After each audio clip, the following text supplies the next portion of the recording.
In today's video, I'm going to teach you how to delete your Figma account. If you find this useful, consider subscribing and liking the video. Let's get started. First off, make sure you're on your computer and logged into your Figma account. Once you're in, the first step is to navigate to the home page of Figma.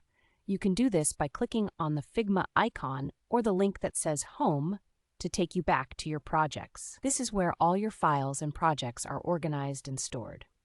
Now that you're on the home page, look at the top left corner of your screen where you should see your profile icon. Click on that. This will open a drop-down menu where you'll find several options, including your account settings. It's important to get to the settings to make necessary account changes. So here's what you'll do next. After you've clicked on your profile, look for the option labeled Settings. This is sometimes represented by a gear icon. Go ahead and click on that.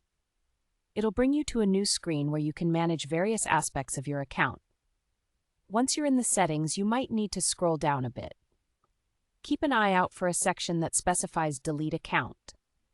This is where you can find the option to permanently remove your account from Figma.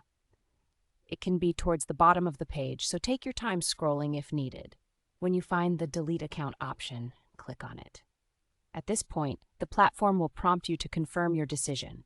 You'll likely be required to enter a phrase to confirm you truly want to delete your account. In the given space, type in Delete my account. This is an essential step as Figma wants to ensure that this decision is final and not something you want to do on a whim. Finally, after typing in the confirmation phrase, you'll see a button to click to finalize the deletion. Hit that button saying Delete Account. And just like that, your Figma account will be deleted.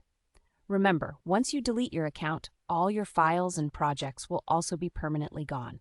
So make sure you've backed up anything important before you go through with this process. And there you have it. You've successfully